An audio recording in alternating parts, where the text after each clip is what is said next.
ಕಾಂಗ್ರೆಸ್ ಪಕ್ಷ ಅಧಿಕಾರಕ್ಕೆ ಬಂದ ಮೇಲೆ ಭ್ರಷ್ಟಾಚಾರದ ಕೂಪಾಗಿರುವಂಥ A1 ಇಲಾಖೆ ನಂಬರ್ 1 ಅಪರಾಧಿ ನಂಬರ್ 1 ಅಂತಿರಲ್ಲ, ಅಪರಾಧಿ ನಂಬರ್ 1 ಇಲಾಖೆ ಅಬಕಾರಿ ಇಲಾಖೆ.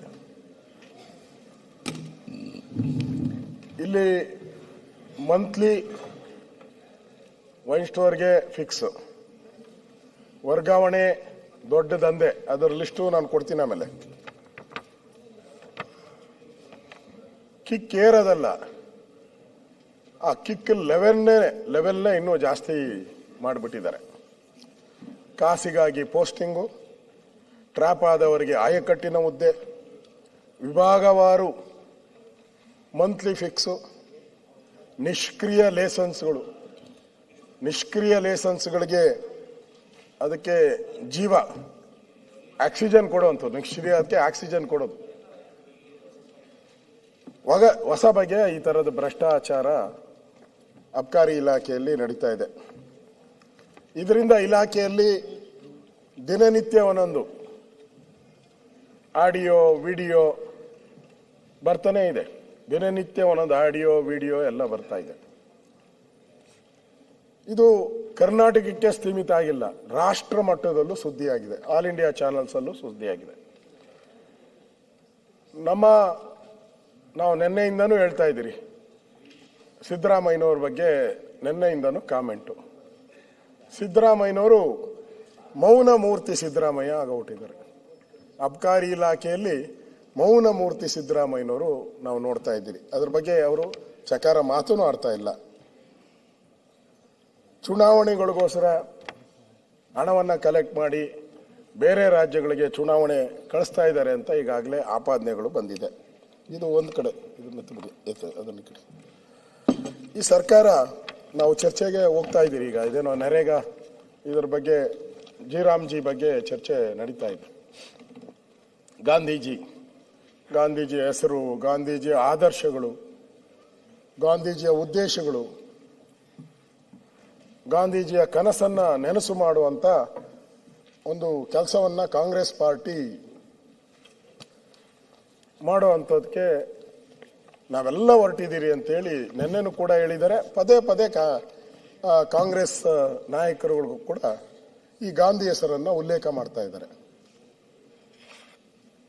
ಇಡೀ ಸರ್ಕಾರ ಒಂದ್ ಕಡೆ ಗಾಂಧಿ ಹೆಸರನ್ನ ಹೇಳ್ತಾ ಇದ್ದೀರಾ.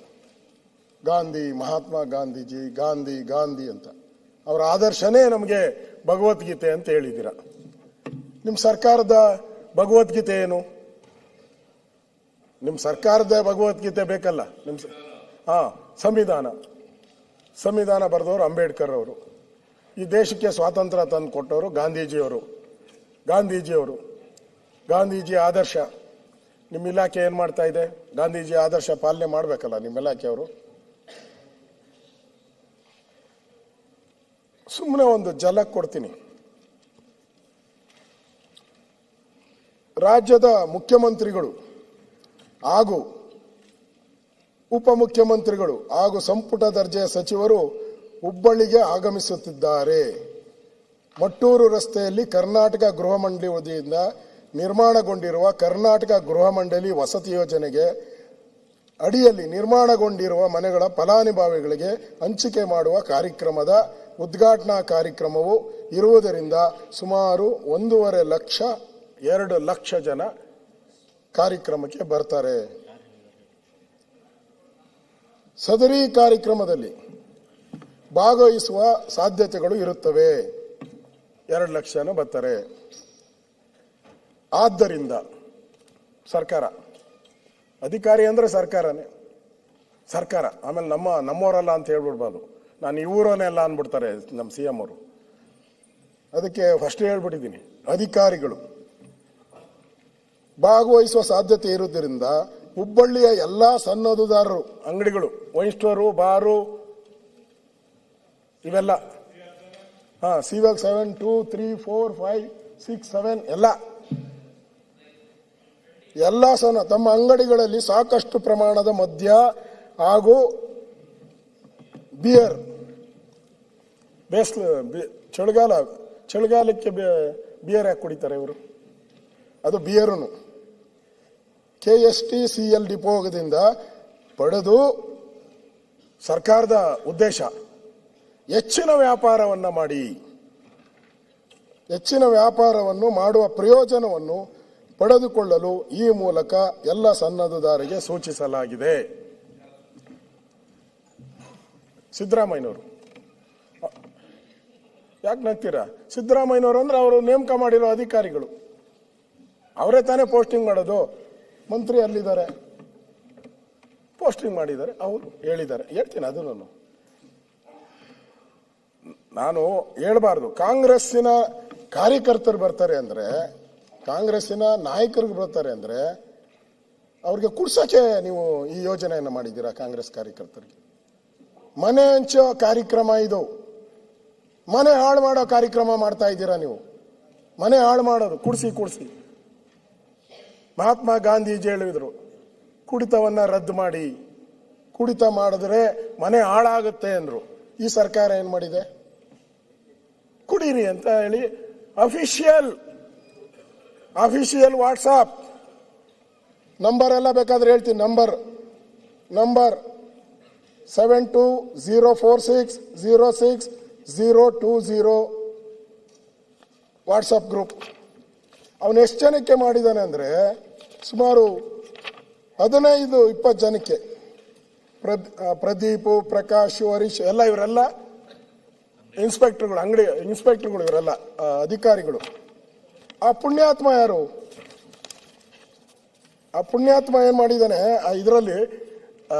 ಹಂಗೆ ಅಡ್ವರ್ಟೈಸ್ಮೆಂಟ್ ಕೊಟ್ಟು ಬರಲ್ಲ, ಡ್ರೆಸ್ ಹಾಕೊಂಡು ಅಡ್ವರ್ಟೈಸ್ಮೆಂಟ್. ಹೇಳ್ದಲ್ಲ, ಪರಮೇಶ್ವರ್ಗೆ ಹೇಳಿದೆ ನಾನು, ಆ ಡ್ರೆಸ್ ಹಾಕೊಂಡು ಲಂಚ ಇಸ್ಕೊಂಡಲ್ಲ CR ಅಲ್ಲಿ, ಹಂಗೆ ಇವನು ಡ್ರೆಸ್ ಹಾಕೊಂಡು ಪ್ರಕಾಶ್ ಪಾಟೀಲ್ 984504682852 ಅವನು ಅಫಿಷಿಯಲ್ ಆಗಿ ಅವನ ಫೋಟೋ ಹಾಕೊಂಡು ಕುಡಿಸಿ ಕಾಂಗ್ರೆಸ್ ಅವ್ರು ಬರ್ತಾ ಇದ್ದಾರೆ ಅಂತ. ಏನ್ ನೀವು ಮನೆ ಹಂಚಕ್ ಕರೆದಿದ್ದೀರೋ, ಮನೆ ಹಾಳು ಮಾಡಕ್ ಕರೆದಿದ್ದೀರೋ?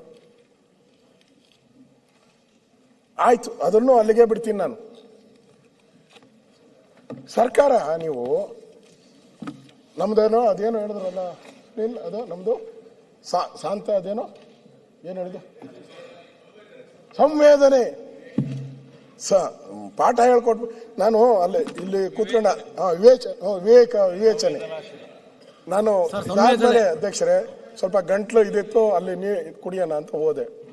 12 ಸರಿ ಹೇಳಿದ್ದಾರೆ ಆ ಸಂವೇದನೆ ಪಾಠನ ನಮ್ಗೆ. ಹಿಂದೆ ಸಂಧಿ ಪಾಠ ಹೇಳಿದ್ರು, ನೆನ್ನೆ ಪೂರ್ತಿ ಸಂವೇದನೆ. ಇದೇನಾ ನಿಮ್ ಸಂವೇದನೆ? ಇಲ್ಲ ಅವನ ಕಳ್ಳ ಮಾಡ್ಬಿಟ್ಟಿದ್ದಾನೆ ನನಗೆ ಗೊತ್ತಿಲ್ಲಪ್ಪ ಅಂತ ಹೇಳಿದ್ರೆ ಅವನ ಮೇಲೆ ಯಾಕೆ ಆಕ್ಷನ್ ತಗೊಂಡಿಲ್ಲ?